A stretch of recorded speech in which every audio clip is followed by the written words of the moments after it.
ओम शांति। आज प्यारे बाप दादा के अनमोल मधुर महावाक्य हैं 20 फरवरी 2026। आज की मुरली के सार में भाग्य विधाता बाबा कहे, बच्चे गीत गाते हैं, तकदीर जगाकर आई हूँ, नई दुनिया बसाकर लाई हूँ। तो बाबा कहे, यह गीत सभी ने सुना, नयों ने भी सुना, पुरानों ने भी सुना, कुमारों ने सुना, कुमारियों ने सुना, माताओं ने सुना, भाइयों ने सुना। क्या सुना कि यह पाठशाला है, पाठशाला में कोई न कोई तकदीर बनाई जाती है। बाबा कहे, अब यहाँ बच्चे जानते हैं कि हम तकदीर बनाकर आए हैं, अर्थात हम अपना भाग्य लेकर आए हैं। कौन सा? नई दुनिया में राज्य भाग्य लेने का। बाबा कहे, यह राजयोग है ही नई दुनिया के लिए। तुम नई दुनिया के लिए तकदीर बनाने आए हो। तो बाबा पूछे, तुमको कौन पढ़ाते हैं? बेहद का बाप बेहद की तकदीर बनाते हैं। फिर श्रीमत के लिए कहा कि शिव बाबा की श्रीमत पर कायदे से चलना है। नहीं चलते तो क्या हाल होगा, यह तुम आगे चलकर देखेंगे। जो श्रीमत पर नहीं चलते हैं तो समझा जाएगा तकदीर में नहीं है। बाबा कहे, जो श्रीमत पर नहीं चलते, पढ़ाई नहीं पढ़ते, अपनी तकदीर नहीं बनाते, तो फिर और ही औरों को दुख देते रहते हैं। तो फिर एक तो बहुत सजा खानी पड़ेगी, दूसरा पद भी भ्रष्ट हो जाएगा। इसलिए बाबा कहते हैं, कायदे के विरुद्ध कोई काम नहीं करना है, अपनी चलन ठीक रखनी है, कायदे से चलना है। और साथ में अटेंशन दिलाया कि अपनी कमियों को छिपाकर अपने आप को ठगना नहीं है, बाबा के साथ सच्चा होकर रहना है। और लास्ट में विशेष कुमारियों के लिए कहा कि बच्ची आती है, कहती है, बाबा हमको यह पढ़ाई तो बहुत अच्छी लगती है, हम प्रण करती हैं यह जिस्मानी पढ़ाई का कोर्स पूरा कर फिर इस रूहानी पढ़ाई में रूहानी सेवा में लग जाएंगी, अपना हीरे जैसा जीवन बनाएंगी। बाबा हम अपनी सच्ची कमाई कर 21 जन्मों के लिए वर्षा पाएंगी। तो बाबा कहे, जिनको पढ़ाई का शौक है, सेवा का शौक है, वह बाबा से ऐसे प्रण करते हैं और अपनी श्रेष्ठ तकदीर बनाते हैं। सुनते हैं प्यारे बाप दादा के अनमोल मधुर महावाक्य। आज बाबा कहे, मीठे बच्चे, तुम्हें कमाई का बहुत शौक होना चाहिए, इस पढ़ाई में ही कमाई है। मीठे बच्चे, तुम्हें कमाई का बहुत शौक होना चाहिए, इस पढ़ाई में ही कमाई है। आज मुरली से प्रश्न है, ज्ञान के बिगर कौन सी खुशी की बात भी विघ्न रूप बन जाती है। उत्तर में बाबा कहे, साक्षात्कार होना यह है खुशी की बात, लेकिन अगर यथार्थ रूप से ज्ञान नहीं है तो और ही मूंझ जाते हैं। समझो किसी को बाप का साक्षात्कार हुआ, बिंदु देखा तो क्या समझेंगे, और ही मूंझेंगे। इसलिए ज्ञान के बिगर साक्षात्कार से कोई भी फायदा नहीं, इसमें और ही माया के विघ्न पड़ने लगते हैं। कईयों को साक्षात्कार का उल्टा नशा चढ़ जाता है। आज मुरली में गीत बजा, तकदीर जगाकर आई हूँ, नई दुनिया बसाकर लाई हूँ। ओम शांति। मीठे मीठे रूहानी बच्चों ने गीत सुना, नयों ने भी सुना, पुरानों ने भी सुना, कुमारों ने भी सुना कि यह पाठशाला है। पाठशाला में कोई न कोई तकदीर बनाई जाती है। वहाँ अर्थात और पाठशालाओं में तो अनेक प्रकार की तकदीर हैं। कोई सर्जन बनने की, कोई बैरिस्टर बनने की तकदीर बनाते हैं। तकदीर को एम ऑब्जेक्ट कहा जाता है। तकदीर बनाने बगैर पाठशाला में क्या पढ़ेंगे? बाबा कहे, यहाँ बच्चे जानते हैं। क्या जानते हैं? कि हम भी तकदीर बनाकर आए हैं, अर्थात भगवान मिले तो अपना भाग्य लेकर आए हैं। नई दुनिया के लिए अपना राज्य भाग्य लेने आए हैं। यह राजयोग है ही नई दुनिया के लिए, वह है पुरानी दुनिया के लिए। वह पुरानी दुनिया के लिए बैरिस्टर, इंजीनियर, सर्जन आदि बनते हैं। वह बनते बनते अभी पुरानी दुनिया का तो टाइम बहुत थोड़ा रहा है, वह तो खत्म हो जाएंगे। वह तकदीर है मृत्यु लोक के लिए, यानी इस जन्म के लिए। तुम्हारी यह पढ़ाई है किस लिए? नई दुनिया के लिए। तुम नई दुनिया के लिए तकदीर बनाने आए हो। नई दुनिया में तुमको राज्य भाग्य मिलेगा। कौन पढ़ाते हैं? बाबा बीच में स्मृति दिला रहे हैं कि तकदीर बनाने के लिए कौन पढ़ाते हैं? बेहद का बाप, जिससे ही वर्षा पाना है। जैसे डॉक्टर से डॉक्टरी का वर्षा पाते हैं, वह हो जाता है इस जन्म का वर्षा। एक तो वर्षा मिलता है बाप से, दूसरा वर्षा मिलता है अपनी पढ़ाई का। अच्छा, बाबा कहे अच्छा, फिर जब बूढ़े होते हैं तब गुरु के पास जाते हैं, क्या चाहते हैं? बाबा कहे गुरु के पास जाते हैं तो क्या चाहना लेकर जाते हैं?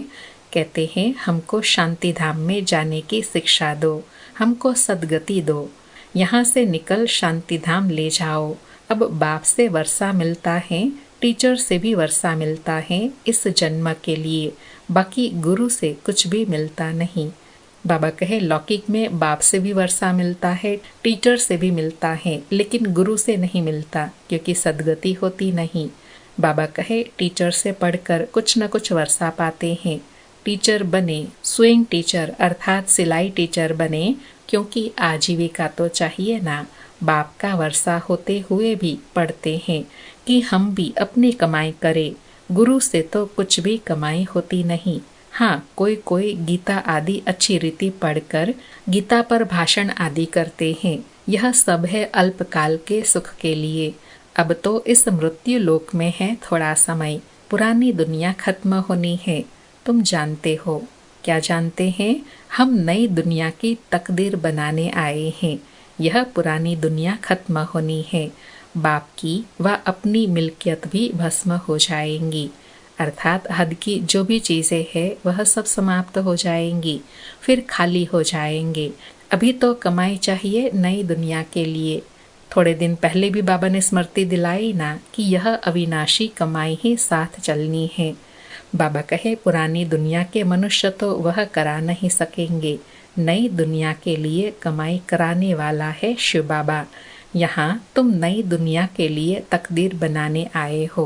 वह बाप ही तुम्हारा बाप भी है, टीचर भी है, गुरु भी है।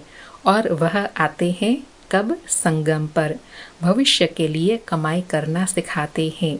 अब इस पुरानी दुनिया में थोड़े रोज हैं। यह दुनिया के मनुष्य नहीं जानते, कहेंगे नई दुनिया फिर कब आएंगी, यह गपोड़ा मारने वाले हैं। ऐसे समझने वाले भी बहुत हैं। बाबा कहे समझाने पर भी ऐसे सोचने वाले बहुत हैं। बाप कहेंगे नई दुनिया स्थापन होती है, बच्चा कहेगा यह गपोड़ा है। तुम बच्चे समझते हो नई दुनिया के लिए यह हमारा बाप टीचर सतगुरु है। बाप आते ही है शांति धाम सुख धाम में ले जाने। कोई तकदीर नहीं बनाते हैं, गोया कुछ भी समझते नहीं हैं। अर्थात स्वयं भगवान आकर पढ़ाई पढ़ाते हैं, इतनी ऊंची प्राप्ति कराते हैं, तो भी अगर अपनी तकदीर नहीं बनाएंगे तो समझा जाएगा कुछ भी समझ में नहीं आया। बाबा कहे एक ही घर में स्त्री पढ़ती है, पुरुष नहीं पढ़ेगा, बच्चे पढ़ेंगे, माँ बाप नहीं पढ़ेंगे, ऐसे होता रहता है। शुरू में कुटुंब के कुटुंब आए, परंतु माया का तूफान लगने से आश्चर्यवत सुनंती कथंती बाप को छोड़ चले गए। गाया हुआ भी है, आश्चर्यवत सुनंती बाप का बनेंगे, पढ़ाई पढ़ेंगे, फिर भी हाय कुदरत ड्रामा की। बाप खुद कहते हैं हाय ड्रामा हाय माया। बाबा बच्चों के लिए भाव बता रहे हैं कि बच्चों पर माया का प्रभाव होता है, तो बाबा भी कहते हैं हाय माया। बाबा कहे ड्रामा की ही बात हुई ना, स्त्री पुरुष एक दो को डाइवोर्स देते हैं, बच्चे बाप को फारकती देते हैं। यहाँ तो वह नहीं है, यहाँ तो डाइवोर्स दे न सके। बाप तो आए ही है बच्चों की सच्ची कमाई कराने। बाप थोड़े ही किसी को खड्डे में डालेंगे। बाप तो है ही पतित पावन रहम दिल। बाप आकर दुख से लिबरेट करते हैं और गाइड बन साथ ले जाने वाला है। ऐसे कोई लौकिक गुरु नहीं कहेंगे कि मैं तुमको साथ ले जाऊंगा। ऐसा गुरु कभी देखा कभी सुना? बाबा कहे ऐसा गुरु कभी देखा कभी सुना जो आकर सद्गति करते हैं, अपने साथ ले जाते हैं। बाबा कहे गुरु लोगों से तुम पूछो, इतने आपके जो फॉलोअर्स हैं, तुम शरीर छोड़ जाएंगे, फिर क्या इन फॉलोअर्स को भी साथ ले जाएंगे? ऐसे तो कभी कोई नहीं कहेगा कि मैं फॉलोअर्स को साथ ले जाऊंगा। यह तो हो न सके। बाबा कहे यह तो लौकिक गुरु के लिए हो न सके, यह तो काम पारलौकिक सतगुरु का ही है जो हमें अपने साथ ले जाते हैं। बाबा कहे, कभी कोई कह न सके कि मैं तुम सबको निर्वाण धाम व मुक्ति धाम में ले जाऊंगा। ऐसा प्रश्न कोई पूछ भी न सके कि हमको आप साथ ले जाएंगे। बाबा कहे, ना ज्ञान युक्त कोई प्रश्न पूछने वाला है, ना कोई साथ में ले जाने वाला है। शास्त्रों में है भगवान वाच, मैं तुमको ले जाऊंगा। मच्छरों सदृश सब जाते हैं। सतयुग में तो मनुष्य थोड़े होते हैं, कलयुग में तो ढेर मनुष्य हैं। शरीर छोड़ बाकी आत्माएं हिसाब किताब चुकतू कर चली जाएंगी। भागना जरूर है, इतने मनुष्य रह न सके। अर्थात घर परम धाम तो सबको जाना जरूर है। बाबा कहे, तुम बच्चे अच्छी रीति जानते हो, अभी हमको जाना है घर। यह शरीर तो छोड़ना है। आप मुए मर गई दुनिया, अपने को सिर्फ आत्मा समझ बाप को याद करना है। यह पुराना चोला तो छोड़ना है। यह दुनिया भी पुरानी है। जैसे पुराने घर में बैठे हुए नया घर सामने तैयार होता रहता है तो समझेंगे हमारे लिए बन रहा है। बुद्धि चली जाएंगी नए घर तरफ, इसमें यह बनाओ यह करो। ममत्व सारा पुराने से मिटकर नए में जुट जाता है। वह हुई हद की बात, यह है बेहद की दुनिया की बात। बाबा ने एग्जाम्पल देकर समझाया कि हद का मकान बनाते हैं तो पुराने मकान से बुद्धि योग निकलकर नए में जुट जाता है। बुद्धि चलती रहती है, ऐसे बनाए ऐसे करे। ऐसे बाबा कहे यह बेहद की बात है। बाबा कहे पुरानी दुनिया से ममत्व मिटाना है और नई दुनिया में लगाना है। जानते हैं क्या जानते हैं कि यह पुरानी दुनिया तो खत्म हो जानी है। नई दुनिया है स्वर्ग, उसमें हम राज्य पद पाते हैं। जितना योग में रहेंगे, ज्ञान की धारणा करेंगे, औरों को समझाएंगे, उतना खुशी का पारा चढ़ेगा। बड़ा भारी इम्तहान है। हम स्वर्ग का 21 जन्म के लिए वर्षा पा रहे हैं। साहूकार बनना तो अच्छा है ना, बड़ी आयु मिलती है तो अच्छा है ना। सृष्टि चक्र को याद करेंगे, जितना जो आप समान बनाएंगे उतना फायदा है।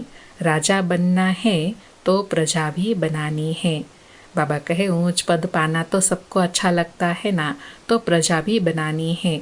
और उसकी विधि बाबा ने बताई कि प्रदर्शनी में इतने ढेर आते हैं, वह सारी प्रजा बनती जाएंगी, क्योंकि इस अविनाशी ज्ञान का विनाश तो होता नहीं है। बुद्धि में आ जाएगा, पवित्र बन पवित्र दुनिया का मालिक बनना है। पुरुषार्थ जास्ती करेंगे तो प्रजा में ऊंच पद पाएंगे, नहीं तो कम दर्जे वाली प्रजा बनेंगे। नंबरवार तो होते हैं ना। बाबा कहे बाप का परिचय मिला, फिर बाप को पहचान धारणा भी करे तो कुछ पद पाएंगे। बाबा कहे राम राज्य की स्थापना हो रही है, रावण राज्य का विनाश हो जाएगा। सतयुग में तो होंगे ही देवताएं। बाबा ने समझाया है, क्या समझाया है कि याद की यात्रा से तुम सतो प्रधान दुनिया के मालिक बनेंगे। मालिक तो राजा प्रजा सब होते हैं। प्रजा भी कहेंगी भारत हमारा सबसे ऊंचा है। बरोबर भारत बहुत ऊंच था, अभी थोड़े ही हैं।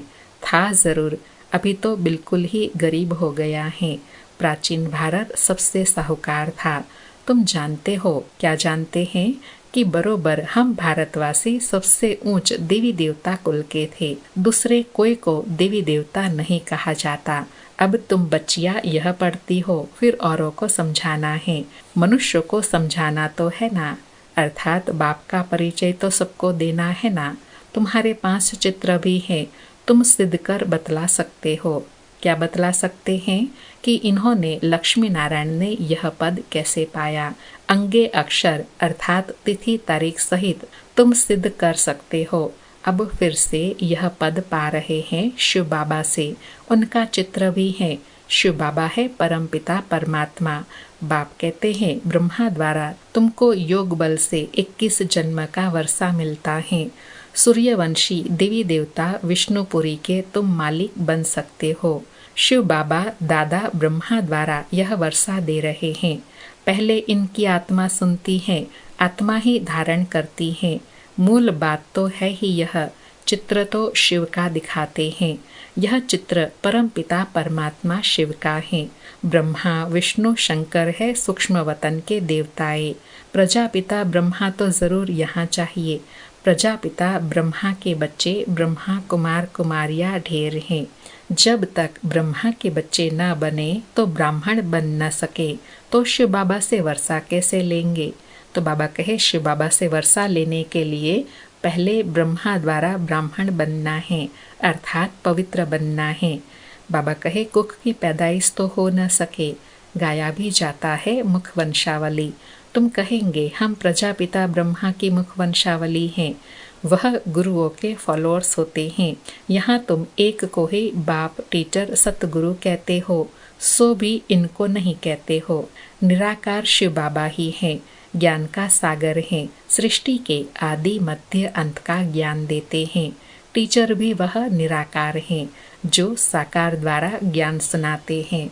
आत्मा ही बोलती है, आत्मा ही कहती है मेरे शरीर को तंग मत करो। आत्मा दुखी होती है तो समझानी दी जाती है, जबकि विनाश सामने खड़ा है। पारलौकिक बाप आते ही है अंत में सबको वापस ले जाने। बाकी जो भी कुछ है यह सब विनाश होने का है। इसको कहा जाता है मृत्युलोक। स्वर्ग तो यहाँ पृथ्वी पर होता है।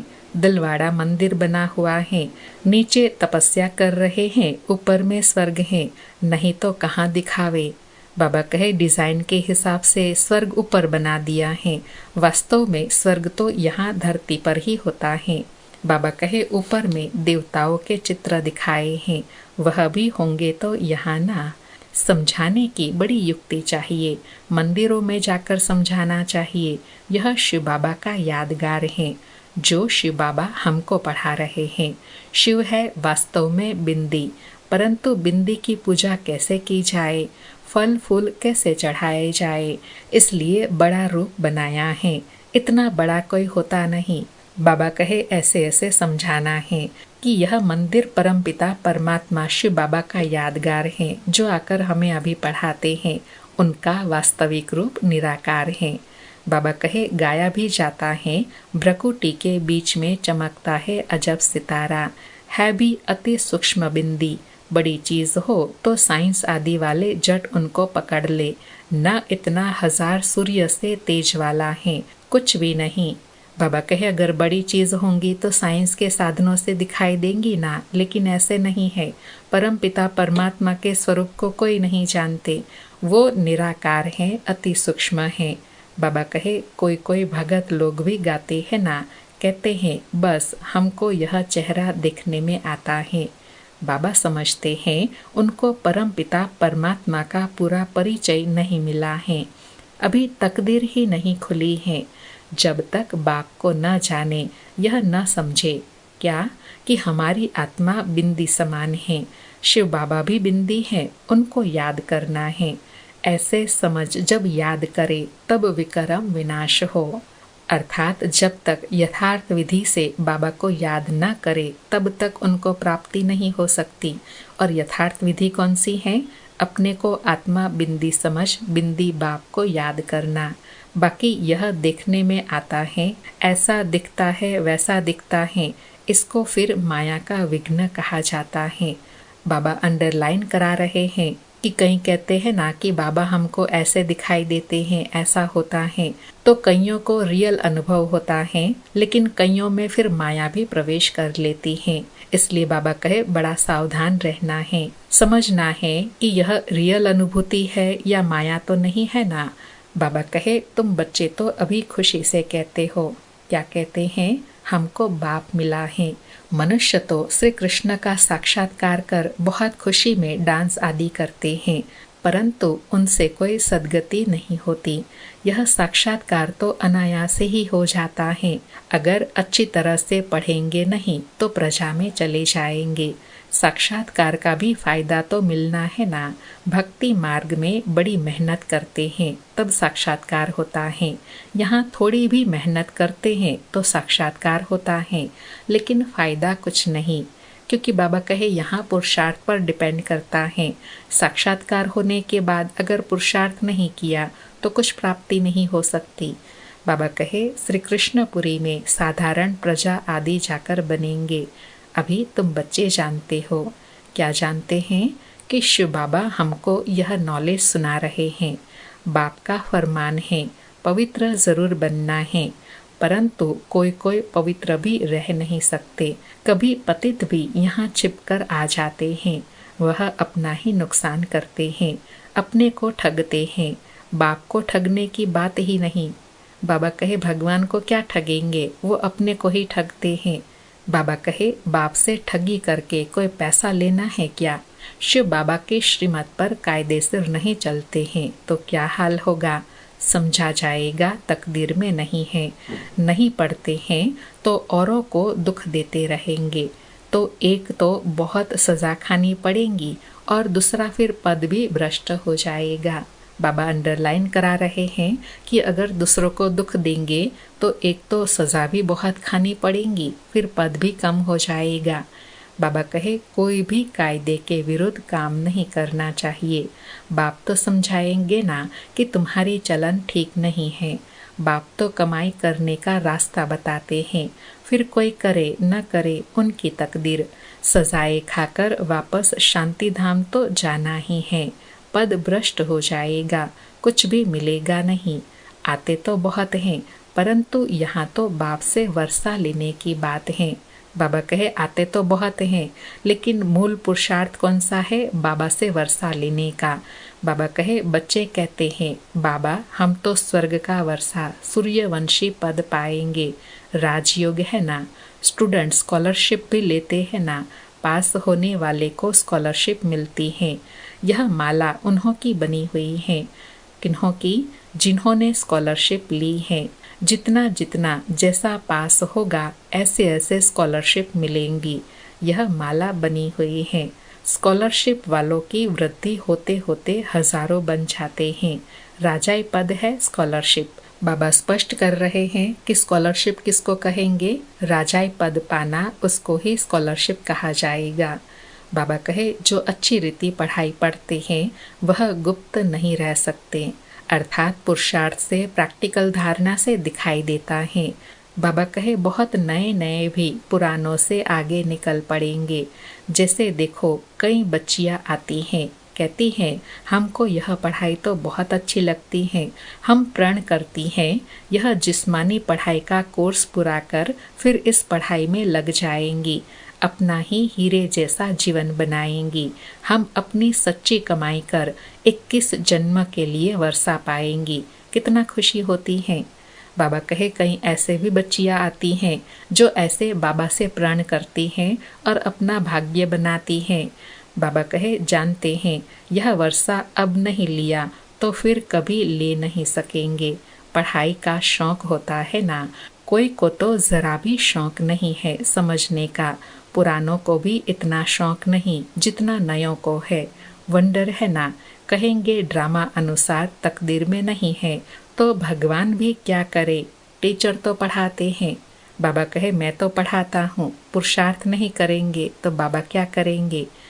अच्छा, मीठे मीठे सिकिलधे बच्चों प्रति माता पिता बाप दादा का याद प्यार और गुड मॉर्निंग।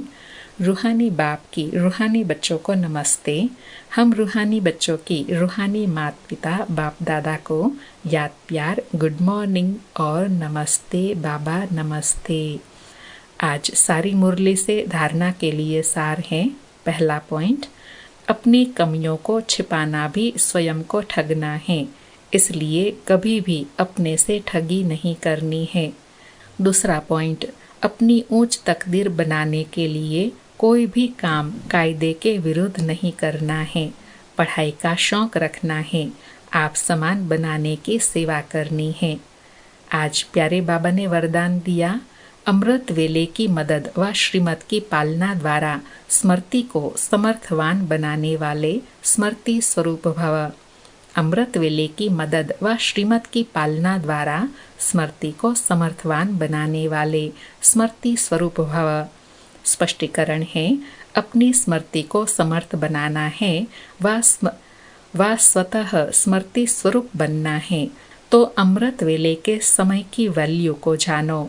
जैसी श्रेष्ठ मत उसी प्रमाण समय को पहचान कर समय प्रमाण चलो तो सहज सर्व प्राप्ति कर सकेंगे। और मेहनत से छूट जाएंगे। अमृत वेले के महत्व को समझकर चलने से हर कर्म महत्व प्रमाण होंगे।